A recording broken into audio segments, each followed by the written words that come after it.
Huh?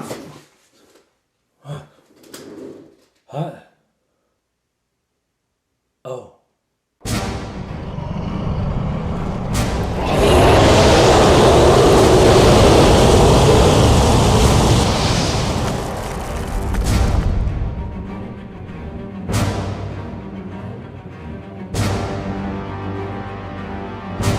Hello, everybody. It's Father Aaron. Welcome to the Dungeon Minister.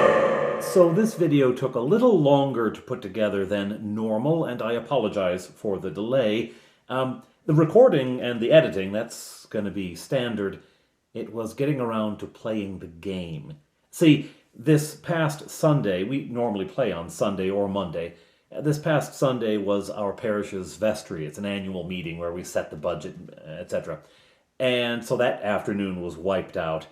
And then Monday, my day off, we have violin lessons in the morning, and we get home, we have lunch, and I sat down in my chair. I said, just give me a few minutes. I was really tired. I think I was probably sick. So I sat down in the chair, and I fell asleep for a long time. So we didn't get to game then, and then Tuesday, Wednesday, Thursday, it's just been busy. Finally, yesterday, Thursday afternoon, I had some time and we played. So we started just after the defeat of Skane, the Frost Giant, and he and his polar bears are tromping away north up the pass. Now what?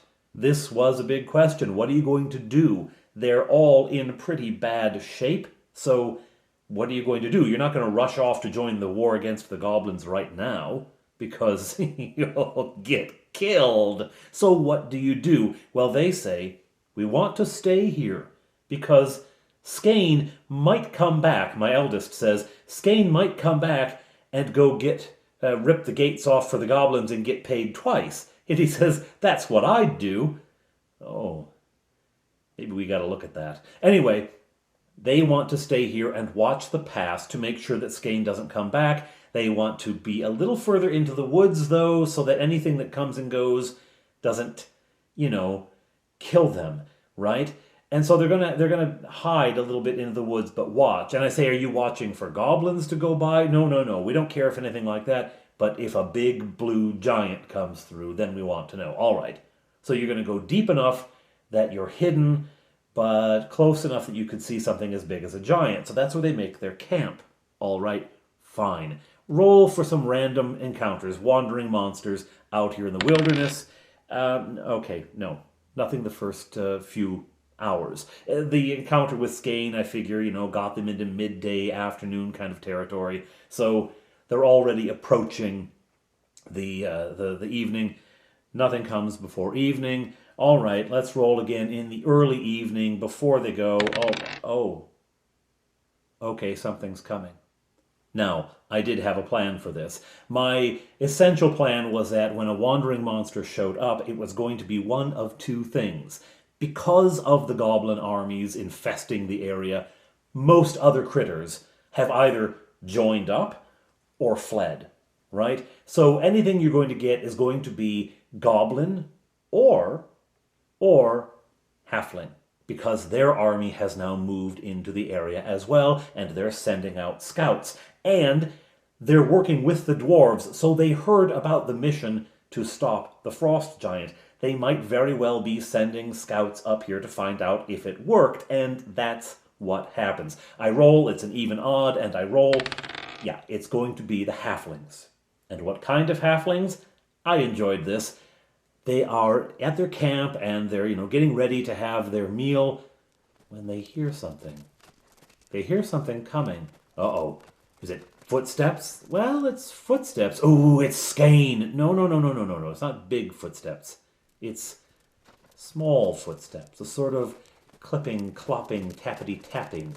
And then my youngest, Bob Johnny, suggests that it's the giant up on his toes walking like that.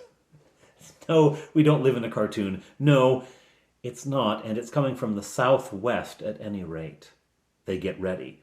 Weapons out. These are goblins, what's coming? And they see through the foliage, through the forest, they see flashes of white. White. Polar bears, what's going on? But then the creatures emerge into the clearing. It is not polar bears, it is sheep. Well, rams specifically, and on the back of each ram, a doughty halfling soldier with a spear and a shield strapped on his side, hands on the reins, a cavalryman. Halfling cavalry is a funny topic. You read all sorts of ideas about it. They're on little ponies, they're on giant chickens, they ride wild boars. I thought that rams was a nice idea. Anyway, so they're going to be riding on rams, these halflings. And I thought the ram was a kind of good balance between a relatively domestic, safe animal and still one that could, be used in battle. It would come and crash in. And they have, bits of armor hanging on them in various places, it hangs down around their chest to protect them as they come in. Little plate on the head, right, to increase their ramming potential. But halfling cavalry. Now, I did a search for halfling cavalry miniatures, and they do sell them on rams, but I didn't have time to get them and paint them and everything else, so, well, we had stand-ins. Everything there was a ram. I know, only 2 of them are actually sheep at all, and one of them is actually a cow, and one is made out of Lego.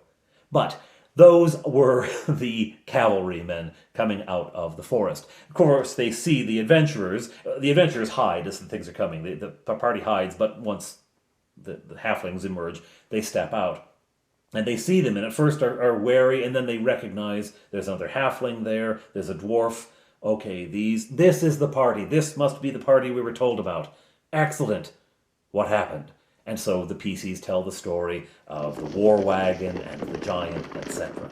The new arrivals say they are going to make camp with the party. They will join the camp, and so they do. It's not just the 5 who emerged from the brush. There's actually an additional 7 who had come around from the south. They're being very cautious. They had seen a camp up ahead. There was, a fire had been lit and that kind of thing, and so they had surrounded it. But turns out they're allies, they're friends, and so they all come into the camp. 12 halfling cavalry and the party, right? So they have a nice evening meal, and they share some stories, and the halflings bring the party up to date on what's happening. They tell them the positions of the goblins, which have not changed substantially since the dwarves gave them the same information, but they say that now the halfling army has come north and is in the woods just south of the lake, preparing to attack the goblins who are on that southern shore. The goblins there are attempting to control the river. They want to control that river access, and so they've placed a smaller group of their army there. Well, they're right at the forest. Halflings do very well in the woods. They can hide very well in the woods. They can sneak through it almost unseen, and so this is probably not going to go well for the goblins.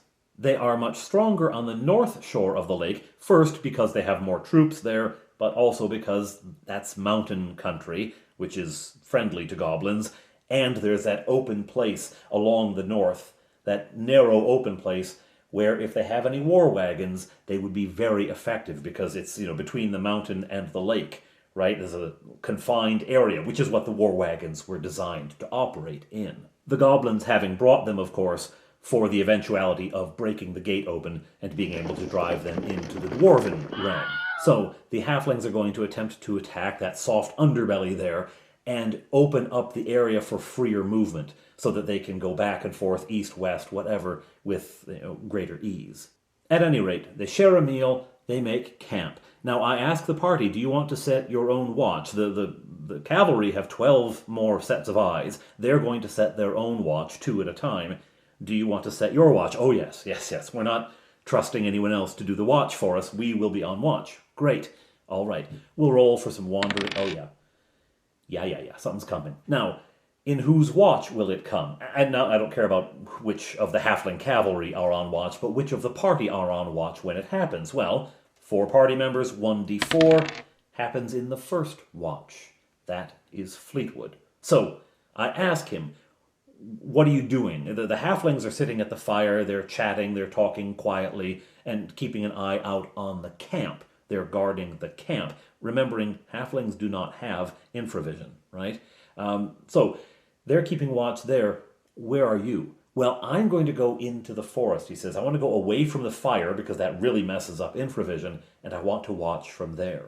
Okay.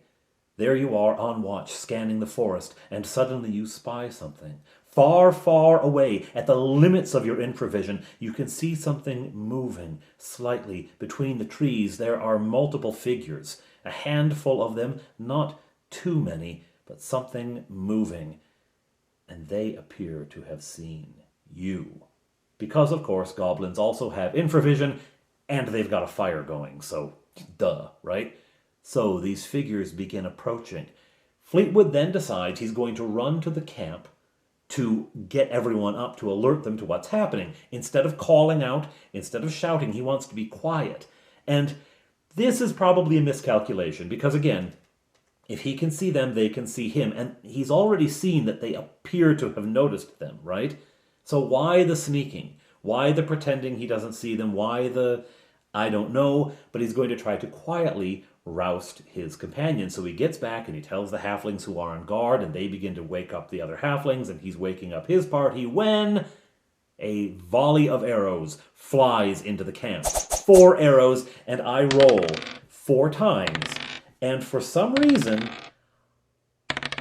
nothing hits. Yeah, I rolled 6s and 8s and stuff like that. So arrows go flying through the camp, dinging off of armor and thunking into trees. And from that, they look at the arrow, and I say, that Legolas moment where he picks up the arrow, orcs, right? They can tell it's goblins just by looking at the arrow. So they know what's out there. They know what's coming. They pretty much figured it anyway. Up they get. Now, Fleetwood has infravision. Bob Johnny has infravision. Touchberry has the cat's eye marble, which as long as he carries on his person, and he does, in a little pouch around his neck, so long as he carries it on his person, he has infravision as well. Fire, not so much. And it is a dark night, cloudy and moonless. She would be a liability, right? They'd have to help her navigate, let alone what is she going to shoot at? She can't see anything. So she is going to stay in camp. Now, they're having this conversation, and in the, getting ready, getting out of their tents, and having this quick conversation, 2 more volleys of arrows fly into the camp. One of the halflings is hit. Ow! Actually, 2 of the halflings are hit. In the second volley, another halfling is hit. Ow! Ow! And Fire is hit, right? So, she's not going to be any good out there. Why bother? The other 3 take off into the woods. Now, I have to say, they are wearing their armor. This is something that I consider standard when they are in a dangerous situation, right? If they were camping somewhere where they were pretty confident there weren't any enemies, they would take their armor off to sleep. When they are they're at an inn, if they're staying at an inn, they take their armor off. But, a few kilometers away from a goblin army, no, they're wearing their armor to sleep in. It's uncomfortable, right? It's not a great sleep, but it's better than dying in the night. So they do have their armor. They charge off into the woods. And as they go, they can see, of course, it's Fleetwood, Bob Johnny, and Touchberry. They can see the figures of those goblin archers, who can see them as well, and who send another volley, this time directing it all at the 3 who are approaching. I'll note also, the halfling warriors don't have infravision, so they're staying in the camp in the range of the fire, and they're actually lighting torches and placing them around so they've got a circumference of light here, okay? But our 3 warriors are heading for the goblins in the dark, and they can see the shapes of them moving. And I say you can't really see the bows very well, but you can see the shapes, the people, drawing and firing. In the time it takes to cross the distance between where they were and where the goblins had set up, in a position where they could see the camp and things like that, in the time it takes to cover that distance, 2 more volleys of arrows come in. Now, only 1 arrow finds its mark. It hits Touchberry because Bob Johnny's got great armor, and Fleetwood has really good armor. There's a scale that the stronger the monster gets, the easier it is for them to hit, just like with players. The more advanced the player is, the easier it is for them to hit a target. Goblins are extremely weak, very weak, so they have a lot of trouble hitting these guys. And the leader of them is getting a little nervous. He's thinking of pulling his troops, but he doesn't yet. On they come, and the party reaches the goblins for melee. Bob Johnny swings, a mighty swing with that axe, wham! Just cleaves a goblin clean in 2. right? He's got the gauntlets of ogre power. He's a strong guy to start with. Just cuts him down in one blow. Touchberry misses just horribly. I think he rolls like a 3 or something. He just a terrible miss. Fleetwood does hit one, injures it. It was one of the tougher of the front four.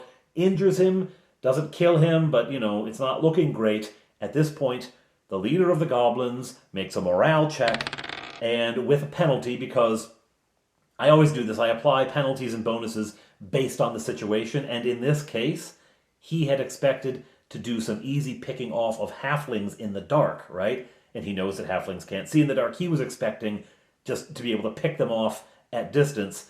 Here's these elves and this halfling who apparently can see in the dark.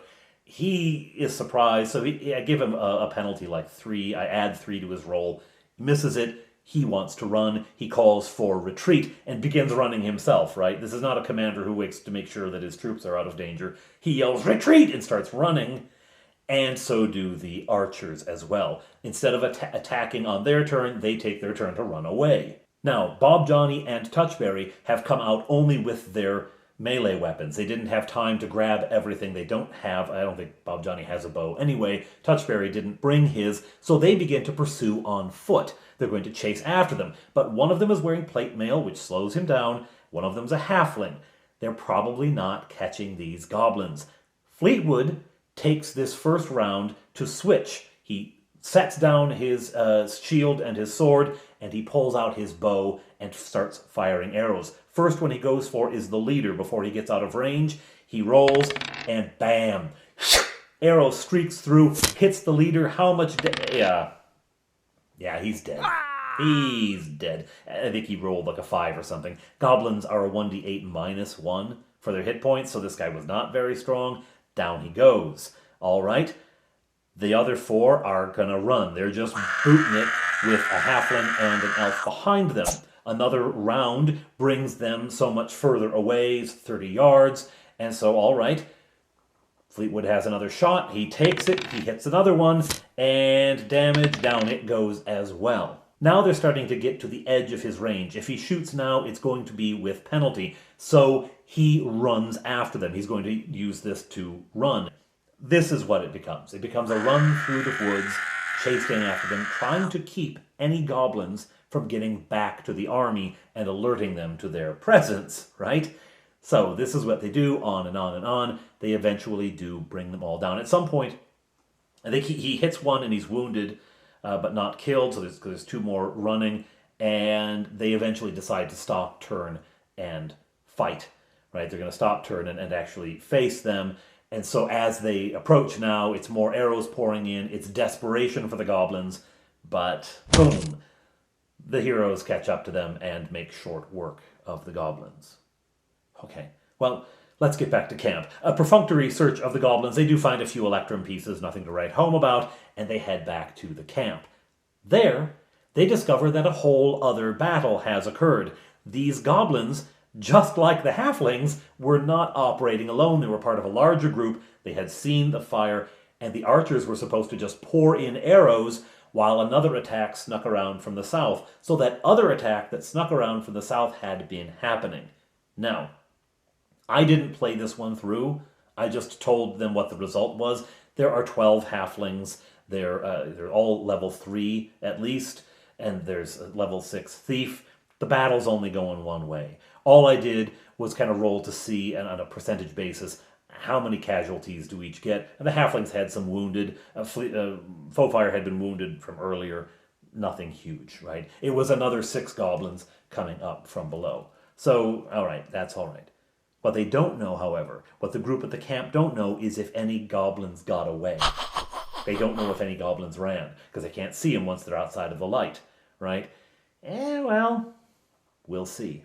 Now, the next morning, the party decides that because the pass is being watched, they will now head south. They want to get to the Dwarven camp, which they consider a relatively safe place. There's a growing number of dwarves. According to the halflings, there's a growing number of dwarves that are collecting at that hillside camp.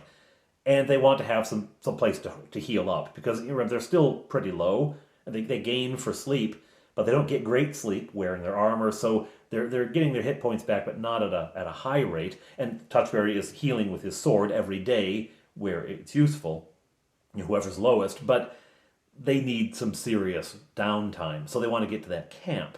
So they're going to head out, figuring again the pass is being watched. They have their breakfast, and they're about to leave when one of the halflings with a worried expression comes over to Touchberry and says, "But what about second breakfast?" "Well, I don't think I have time for second breakfast today." And he hands him a little package wrapped up. "Here you go. Here you go. Little bread and sausage, care package for the road, because you can't be going without second breakfast." All right, off they go. They have come this way before. Obviously, they came this way from the south. They came north on this same basic route. They don't follow a path or anything, so they're going through the woods. It's going to take them some time, and I'm rolling for wandering monsters as it goes. And I roll one up. Somewhere late morning, I roll one up. Great. What will it be? I looked at the chart. All right. Oh, it's going to be an animal of some sort. Okay, it's probably going to end up with Bob Johnny, sending it off with his ring, but, all right. Oh. Well, that'll be interesting. As they make their way through the forest, keeping a watchful eye out, a little more relaxed because goblins don't like the daylight, right? Although they're in a forest, so it's relatively shady, you never know. They're keeping their eyes peeled, they're watching as they go. Suddenly they see something. First they hear, actually. They hear a trip-trot pattering of hooves. Like, oh, more halflings maybe. And then they see through the woods, they see a flash of white. Ah, that's more halflings coming. Great, okay, we'll welcome them. And then, into a clearing ahead of them, in the direction they were going, out steps a beautiful, lithe, white unicorn. It stands for a moment and looks at them with deep, soulful eyes, whinnies a bit, and takes off into the forest. Oh, okay. So, you roll a unicorn encounter, like what's the encounter going to be? The unicorn is not going to stick around, and no one in my party is hunting unicorn, right? No one's there, oh, great, let's go kill it, right? They're not into that kind of thing. So clearly it's just a sort of, it's like the time they saw the Pegasus, right? It's like, well, there it is, okay? So I wanted to add a little detail. So when they get up to that point, I say where the unicorn stood, and in a line leading from where it came and to where it went, there is a trail of flowers, small white flowers, dangling down like little bells. Flowers all along its path. Oh, cool. Can I eat some? That's Touchberry. You want to eat some flowers? Yeah, I want to eat some flowers. Okay. He grabs a handful of flowers from the path and begins munching on them. And I say, it has a slight taste, just faint taste of honey. Of honey. And Fleetwood says, well, let's just watch to make sure nothing happens to Touchberry. Like, what's the effect of eating unicorn flowers? What is going to happen to him? Nothing happens to him. I just decided it would be a thing, right? Where they go, there's flowers left over. Now, they begin to wilt. As soon as you pick them, they begin to wilt. They actually will fade in the path. They don't last forever. Otherwise, the world would just be flowers everywhere. They don't last a long time, but wherever the unicorn goes, there are flowers. And maybe they last half a day or something like that. Once you pick them, they begin to wilt. Bob Johnny takes a clump as well, but instead of eating them, he tucks them into a strap of his armor. So he has this bouquet of flowers on him. Fair enough. On they go. It is in the afternoon when again I roll an encounter. Now this was an encounter I had planned. I knew it was going to happen. It was sort of central to where we're going here, so I built it in that one of the random encounters, when we had it, would be this, right? They're going along, and they begin to hear a deep, low, buzzing sound. Like insects, but bigger, much bigger. Oh no, it's robber flies. They've encountered robber flies a few times. They've had bad times with them. They don't like robber flies, but they're ready for that, right? So weapons out. Fofire has her bow, and they're scanning up in the upper areas. They're looking for these things, and indeed they see something, but not robber flies. Giant bees. buzzing around in the trees. Bees are going from tree to tree. There's a flowering tree in this section of the forest, and they're going from tree to tree, drinking nectar, right? And they're so focused on this. They're watching the bees, and so if they attack us, we are in big trouble. Maybe we should go around this area. If they have a nest here, they're going to attack us if we get near their nest. They're talking this over, watching the bees, and not watching the forest around them, when suddenly a voice right beside them says, "Greetings, travelers." Whoa! They whirl around. What is it? What is it? There stands a woman, all in gray robes, standing with a staff in her hand. Her belt is of rope, and from the belt hang all sorts of pouches and bags and clusters of herbs. Right away they say, "Druid, a druid." "Greetings, travelers. What brings you to my forest?" Now, I was hoping that they would get a little freaked out. I was hoping that they would tense up, because druids have this reputation of not wanting people in their forests, right? So I was hoping there'd be this moment of, maybe they'd be afraid of her, maybe they'd be afraid of the bees, maybe they'd try to fight the bees, but no, they don't. First thing, Touchberry says, "We know a druid who likes bees." And Bob Johnny chimes in, "Yeah, in Honeywood." The druid looks at them. She's a woman of indeterminate age. She might be 20, 30, maybe even 40. It's hard to tell, but she has a deep calm about her. And she looks at them and says, "You know Brother Rupert?" Well, they've never heard him called brother before, but yeah, we know Rupert. We know Rupert really well.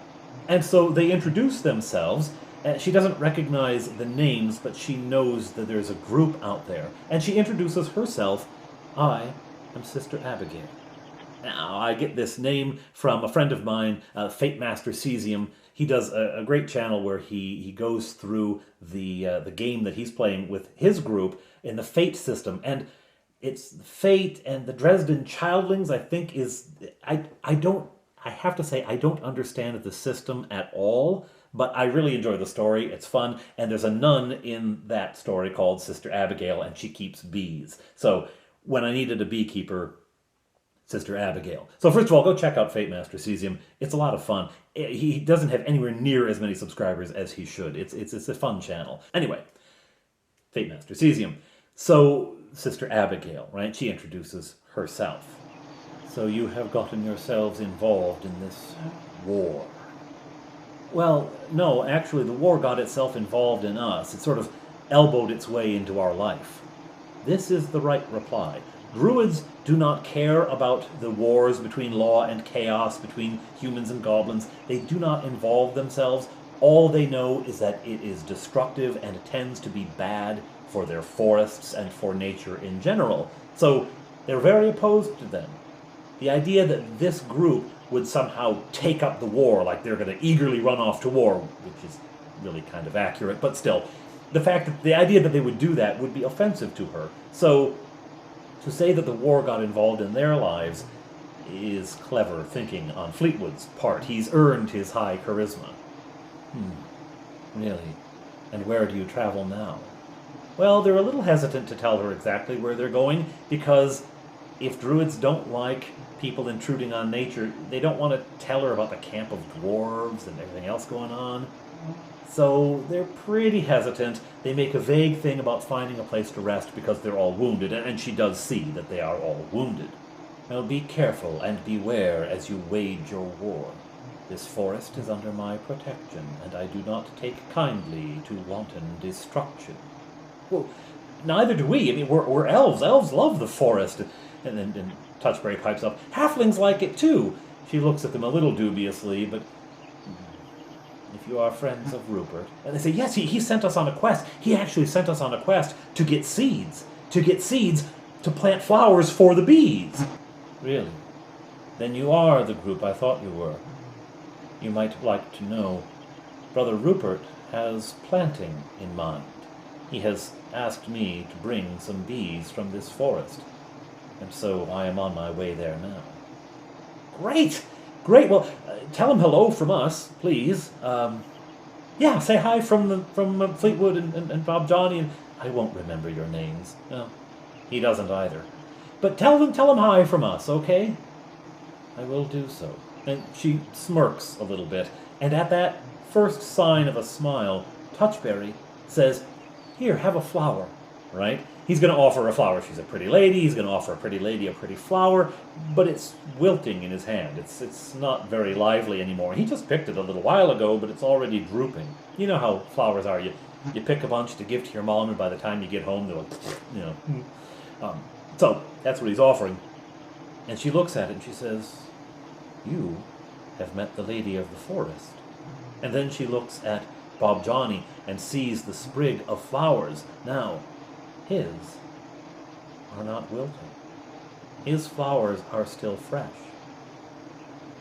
The flowers of the lady wilt after her passing. Only a pure heart will keep them alive.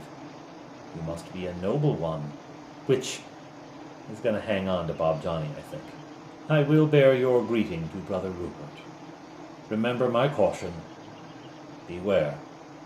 She then looks up into the trees and makes a strange whistling, buzzing sort of noise, and the bees begin circling and closing up into swarm.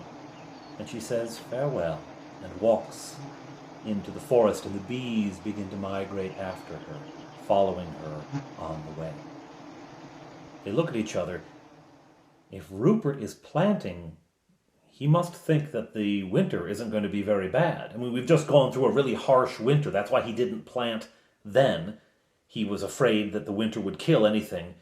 He was afraid the winter would be too long. And indeed, the weather even now, even though it's summer, it's June, it's still not as warm as it should be.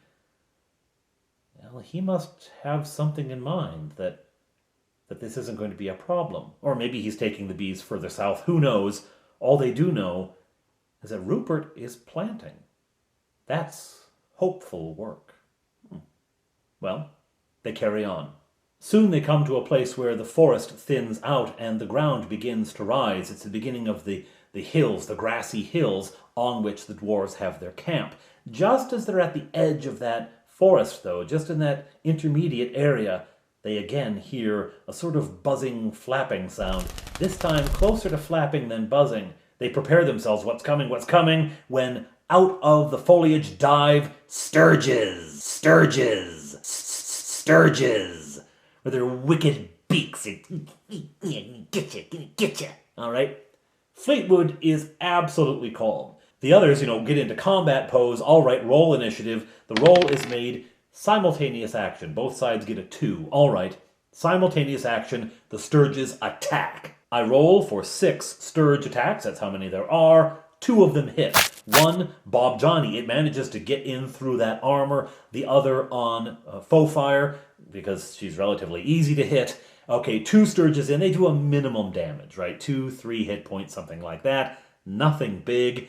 And Fleetwood, for the first action, because spells and range combat goes first, his first action is the spell Sleep. Knowing that they are all now high enough level that they won't be affected, and the Sturges go to sleep. They pull the ones out of them. There's no more ongoing damage. That's the horror of the Sturge, right? Once it gets you, it just keeps doing damage every round until you kill it. Well, they're now able to just extract the thing. And remembering that they've just encountered a druid, and that druids do not like wanton killing and destruction, they lay them down in a pile and walk away. Like, normally Sturges are horrible. You'd kill them, right? But they're not wicked, really. They're just animals doing their thing. So they leave them there and carry on. They emerge from the forest and are climbing up the grassy slope. It's littered with rocks here and there. It's a bit rough going, but they're climbing up when, from behind one of those rocks, steps a dwarf. Just out of nowhere. They didn't see him. He was right blended in with the rock. He just steps out. "Oh, it's you. Well, welcome back. How did it go? Where's Gwent Noss? Hello, Barian. Where's Gwent Noss?" And they give him the sad news that Gwent Noss fell in battle. He takes his cap off and bows his head. "Very well. Go on up, but don't go right up the side of the hill. Use those sumacs for cover." So they head over, and they do find beneath the sumacs there's a regular trail there.